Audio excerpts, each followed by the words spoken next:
Jangan, Pak. Aja. Bagong, menapa sing tok karepke kelakon? Aku sing ora entuk. Aku ora tegel bapak klesotan ning ngarepe Bathara Guru. Bathara Guru kuwi adimu to? Aja. Wis Pak ora apa-apa. Aku ora diwenehi jambu dipanen malah ora masalah. Kowe ngerti to, aku duwe kepinteran nyolong. Kancane tangane loro kok papat dhewe. Ki nek adus suwe tenan iki ngosoki kelek papat. Linggo ngisor. Kuwi Bathara Guru. Lho, kok ora nggo stop map? Bathara Guru. Ayo linggo ngisor. Nggih, Pak. Waduh, rawuh tenan. Nuwun ya, Pak. Iya. Oh, Mas tu nomo sidam. Sekaring bawana langgeng. Kakang Ismaya ndangu kalian kula. Sing gedhe pangapuramu. Manikmaya paripaksa kuwi tak rawuhake ning kene ya mergo ana wigati sing bakal tak aturake marang Manikmaya. Kakang Ismaya kula ngaturaken bekti kula kunjuk. Iya tak tampa pangestuku tampanana. Edian ora basa ya, Pak. Kuwi adikku kok. Oh iya, Nding. Tejamaya, Ismaya, Ismanta. Sapa? Manikmaya. Oh lah. Pukulun kula ngaturaken bekti kula kunjuk pukulun. Nyayana garing ingsun nampa. Ora liwat pangestu ingsun tampanana. Kula punika jimat paripin daerah ning kasan-kusan. Reng ora metingkring. Oh iya lali aku orang. So saking kamitenggengen weruh busanane pukulun Bathara Guru ting glebyar ora karu-karuan. Pukulun bekti kula kunjuk. Ya Petruk ulun tampa pangestu ulun tampanana. Kula punika jimat paripin daerah ning kasantosan. Pikulun. Kula ngaturaken bekti kula kunjuk pukulun. Ya Bagong ulun tampa pangestu ulun tampanana. Kula pun dinggo jimat paripin daerah ning kasantosan. Lah menika ngaten pukulun. Estunipun panjenengan rawuh wonten ing pedukuhan kula menika. Panci kula ingkang nyuwun tulung dhateng Bapak Semar ngrawuhaken pukulun Bathara Guru. Iya Bagong. Ulun boya apa-apa. Apa piye? Ora sembrono engko disotke. Wah, anake Pak D Semar e. Ikan ming adimu santai wae, Pak. Ulun boya. Ulan kok ulun apa ulan? Wah, aku gak ngece MC-ne mau dadi kelera-keleru aku. Kualat tenan aku. Kakang Semar, apa? Wonten menapa? Mangke menawi kula paring pangandikan kaliyan Bagong malah mboten rampung-rampung. Ya ming ana penjaluk sithik saka anakku sing bakal katur marang Manikmaya. Wis ben anakku sing matur dhewe mengko ndak dikira aku piye-piye. Bathara Guru menawi ngaten inggih Bagong matura. Mekaten pukulun. Kula menika nggadahi gegayuhan kepengin bangun desa kula. Nelasaken masa bakti kula 1919.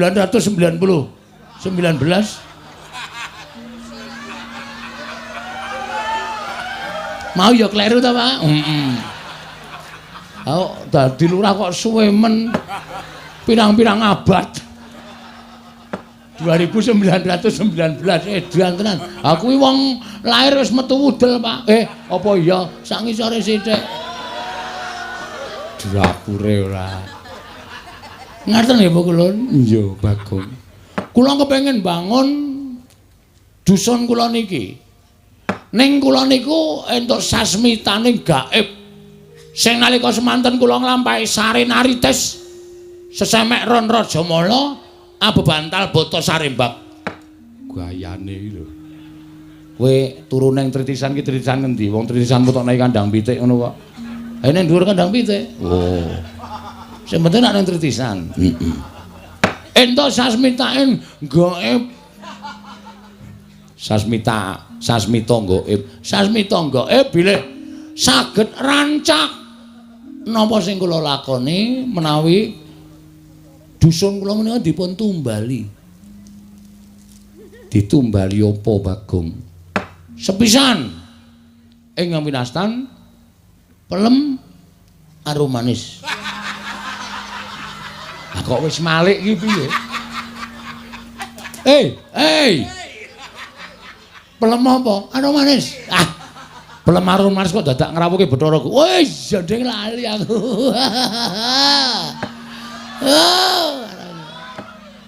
Wong blokon tenan. Pelem apa Bagong? Pelem pertangga jiwa. Kalian jambu nganggone muni kluthuk tak bandem. Sandal saka kene. Jambu dipanirmala. Mekaten. Monggo menika cukulipun ngendikanipun Bapak namung wonten ing Kayangan Surabaya. Suralaya. Papan pelengganipun pukulun Bathara Guru. Mila Bapak timilu tumuli ngrawuhaken Bathara Guru rawuh wonten ing pring apus menika ingkang saderma saperlu kula aturaken menapa ing dados panuwun kula dhateng pukulun Bathara Guru supados maringana mboten ketang ingkang pentil. Gong cangkeme kuwi lho sing urung gedhe kuwi lho. Aku iki pikiranmu sing bosok terus. Pelem ki nak cilik pelem pentil. Heeh ya. Ingkang alit waton saged dipun dadosaken tumbal ban wonten ing pedusunan pring apus mriki kalian jambu dipanirmala pukulun. Pelem pertangga jiwa setunggal, jambu dipanirmala setunggal, kula petak wonten ing dusun pring apus. Nyuwun pangapunten menawi kula keladuk ning gandeng menika sampun dados sasmitaing gaib. Mila tetep kedah kula suwun. Menawi pukulun nyuwun lintu menapa kemawon kula sumadhiakaken. Kula gadah pijawa. Menawi kersa badhe ngasta wonten Kayangan sumangga ning kudu ditumbaki. Ora ana pitisa mabur. Ayo iki menehi ning ora mungkin dadine ora bakal kelakon ora. Ngaten pukulun Kakang Semar. Piye? Menapa Bagong menika mboten mriksa menawi pelem pertangga jiwa jambu dipanirmala menika daharanipun para Jawata. Wis tak kandhani ning gandeng anak njaluk karo wong tuwa. Ana tetembungan anak polah bapa kudu kepradah. Tur ngene lho Guru. Mbok ya ora kutang ming siji paringana. Wong minggo syarat srana wae. Tukule jambu dipanirmala lan pertangga jiwa ki rak pirang-pirang ning Kayangan. Nek ming tok longi siji dienggo anakku, dienggo srana ora ngelongi kayamu, ora ngelongi agung lan ageng kuncaraning asmamu. Mula paringna ya Guru. Aku njaluk kanthi banget wene ana. Mbok nganti aku kudu kepiye sing tak lakoni, aku tetep tak lakoni waton kowe gelem menehake jambu dipanirmala pelem pertangga jiwa. Wilahing. Lho, kok malah janturan? Kok sik meneh. Wilahing. Awik namastu nama sidang. Negaripun dipandang kunjung. Gong tak bandung sandal cangkemmu lho. Malah janturan kaya arep wayangan ora. Iki mau malah wilahing. Wilahing. Yuk. Aduh. Malah kena sirahku dhewe. Payen Bagong ki malati. Wis wenehna. Kakang Semar kula badhe munjuk atur. Piye? Selaminipun kula menika dados dewaning para dewa. Selaminipun kula menika dados nalindraning Jawata, sedaya titah wonten ing jagat menika sami nyembah kaliyan kula. Namung imanipun wonten titah setunggal ingkang dereng nate nyembah kaliyan kula. Kula kepingin titah menika keparenga sakmangke nyembah dhateng kula. Lan badhe kula paringaken pelem pertangga jimba lan jambu dipanirmala. Sapa sing ora nyembah karo kowe lan kudu nyembah karo kowe Mengko wonge kuwi tak paranane. Wonge kuwi tak paranane, tak dawuhi supaya nyembah karo kowe, jer nyembah karo dewaning para dewa kuwi wis sak mestine. Ingkang dereng nyembah kaliyan kula namung Kakang Semar.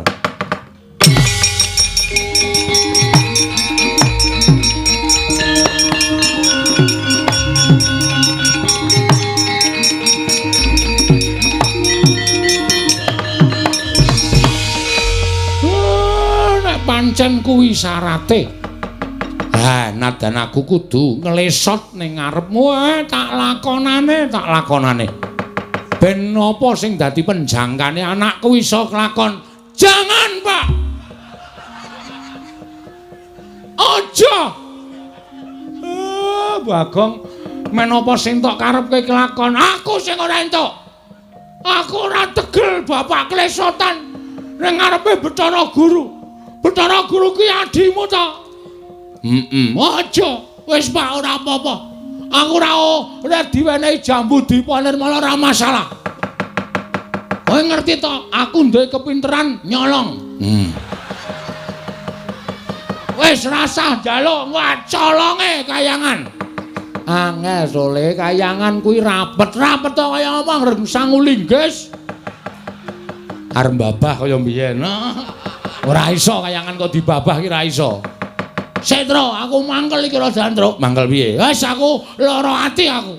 Karo ngendikane Bathara Guru sing tledhak ning bareng tekan pungkasane padha kok nyocok nang rasa. Gong, iki dewa lho. Wis ngerti aku apa ngene bakul bakso. Aja kurang ajar ora sak penakmu dhewe. Wis men. Arep dewa iki nek sak kepenake dhewe bapak kok nyembah. Aku ora etuk. Aku ora mentolo, Tru. Aku jane yo ngrasake lara atiku, Gong. Jagat ki dadi paseksen. Nek bapake kakane Bathara Guru, tata krama ya tata krama ning ora kaya ngono kuwi. Nuwun sewu lho Pikulun. Kita arep apa, Bagong? Pun kula mboten njaluk jambu Dipa Nirmala, mboten njaluk pelem Dipa Nirmala jambu Pertangga Jiwa. Lho, kuwalik. Wis men. Wong ya ora bakal entuk barange kok kuwalik mbok men. Lah kok kita malah sajake murina lan panjenengan ulun. Nesu aku. Lho, malah ora basa. Iki bapakku Pikulun. Kok men perkara njaluk jambu Dipa Nirmala, pelem Pertangga Jiwa kok Semar, Kakang Semar. Jagat iki ana siji wong sing ora gelem nyembah karo aku. Sapa, Guru? Engko aku tak tekan kono tak aturane nyembah karo kowe. Sing ora gelem nyembah karo kula namung Kakang Semar. Aku ateges secara tidak langsung sampean ki akon bapak nyembah karo sampean. Ha ta? Ha ta? Aku mau nek syarate anake kok kudu ngorbanke harga dirine bapak. Enggak bisa. Aku enggak bisa. Nek carane kaya ngono, alon aku trima mundur wae. Kuwalik. Lagune kuwalik, main ra apal kok sakarepku. Kuwalik ya men aku kuwalik ya nekat kok. Sok delekke kuwalik ben aku ya. Aku ora trima. Ning sampean mang titeni. Sampeyan ora menehi jambu Dipa Nirmala pelem Pertangga Jiwa. Aja sambat nek nganti ilang sakwite. Kuwi enak duduk sisan pokoke. Apa jare? Gawe masalah kok gawe masalah karo mantan maling. Sapenake dhewe ora. Gugu karepe dhewe. Arep piye kowe, ha? Lho, kita malah wani karo panjenengan ulun. Sing tak wedeni apamu? Yen ngono kita ora bakal ulun paringi. Aku ngruda paripeksa. Apa kita wani karo dewa? Sik to, kowe kita iki sapa e? Wah, iki sing ora paham Bagong. Gong, kita iki kowe. Tak tanya modar kowe. Bapak ilin jenengke aku ngrekoso dibancaki barang ning diwalik kita. Wangun Bagong karo kita. Kita nek aku nyebut, aku upamane dewa aku nyebut kowe kita. Nek kowe nyebut aku ulun. Ulun piye? Sing ulun sapa? Ulun aku. Jare Bathara Guru. Piye ta iki? Bathara Guru apa ulun? Wis mau diaringi. Ambok 2 jam ki ngene iki terus. Ha wong cah ora dong kok dikandhani ora. Iki basa dewa. Oh, beda. Nek misale Gong arene ndi ngono kuwi aku nyeluk kita arene ndi. Oh, berarti aku ki kita. Iya, heeh. Nek Bathara Guru ki ulun. Heeh. Aku kita. Ajare kita aku. Sing positif to. Pun, mboten ajeng ngomong kula, Pak. Mumet sirah kula. Sabanjure kepiye Bagong apa kita tetep bakal njaluk jambu dipunirmala pramrtangga jiwa. Nek purun mboten maringaken kula tetep mrudha paripeksa. Yen ana apa kita wani lan para Jawata. Nek jane mboten. Ning gandeng nuwun sewu niki kebutuhan rakyat. Napa to sababe kula ngeboti pramrtangga jiwa jambu dipunirmala? Merga niki kebutuhan rakyat pring apus niki kedukuhan pring apus. Nek nganti kula ora iso pramrtangga jiwa jambu dipun ora entuk, ateges rakyat kula sengsara. Daripada rakyat saya sengsara, lebih baik saya yang harus menjadi apa ya? Korban demi kesejahteraan rakyat.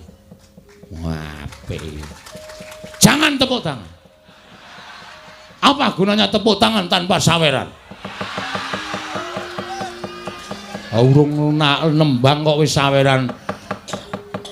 Aku mundur alon. Kowe apal kuwi, aku sedira nyetel kuwi. Oh. Kempol cawet.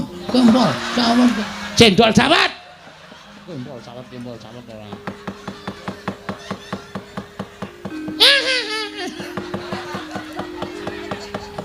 Ibu-ibu lek guyu nganti ora kepoyo malah ciraka. Kula ajeng rebut kita wani karo para Jawata sing tak wedeni awakmu. Bagong sabar men, meneng men. Ora tak peksa ngene iki ora rampung-rampung. Sampeyan ora maringke, kula munggah ning kayangan tak bedol wite. Ben dewa do ngelih kabeh. Ora mangan pramrtangga jiwa jambu dipunirmala. Ulun jabut nyawa kita. Jabutan ora wedi aku. Untu lara tak jabute kok ming nyawa dijabut. Aku wedi ora wedi. Metu njaba ayo, piye? Metu njaba. Weh, lah dewa ngajari ora apik kowe. Hah? Dewa ngajari ora apik. Nek wis sah, wis resmi iki ditokke jero. Ora metu njaba. Oh, kurang ajar kowe ra.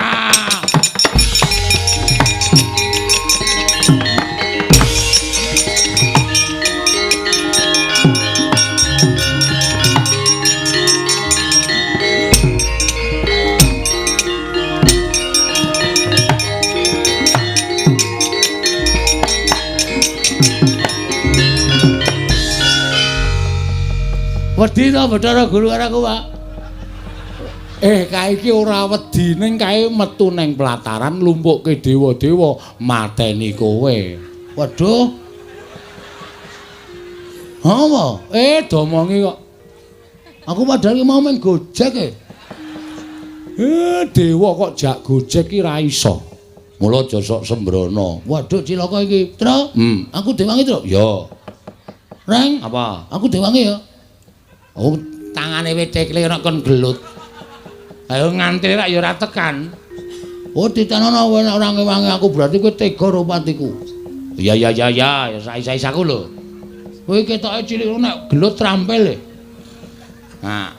Mun aku diwangi ya, Reng? Ya. Aku dilindungi, kowe pokoke tak dapuk dadi linmas. Oh iya. Linmas kaya ngene iki sing wedi sapa coba? Linmas kok ting gendiek-gendiek ngene. Sing penting getakane kok, Tru. Getakan sempritan sing penting. Ha iya ora. Wis Pak, Bapak rasa kuwatir, tak tanggunge Pak, rasa wedi. Ngono ana apa-apa piye? Saya tak takon. Kowe tresno ora aku? Aku tresno. Nek kowe tresno, mengko nek Bathara Guru methoke aku arep mateni karo aku, Pethoke ya, Pak. Oh iya, iya. Ya? Heeh. Anake Bathara Guru jenenge sapa? Bathara Indra. Sisan kuwi pethokno sisan, Pak. Oh iya, iya. Terus liyane oke. Penyarian Yamadipati, Mahadewa, Bathara Brahma, Bathara Sambu. Lan sak piturute akeh banget dewa. Oh, daluk tulung kuwi pethok sisan ya, Pak. Wow. Coro. Trenggiling. Ngono. Misuwi kok ora wangun to, Gong. Kok mung kewan cilik-cilikan trenggiling ora. Arang-arang. Oh, cacing pita. Ha iso ora serem cacing pita. Tulung ya, Pak? Iya, iya. Wis kono gak usah menyang. Hak kowe, aku tak turu dhewe. Aku nek dewane lunga aku digugah. Ora kena kaya ngono, kudu tanggung jawab tela bakarane. Enak kuwi. Tanggung perkarane kok enak-enak. Oh, siap.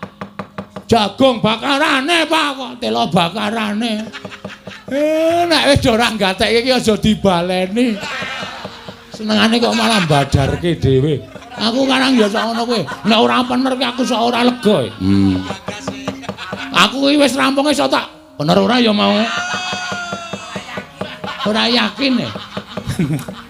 Hei Mamet tuan dhisik aku tak methukke karo dewa-dewa kae.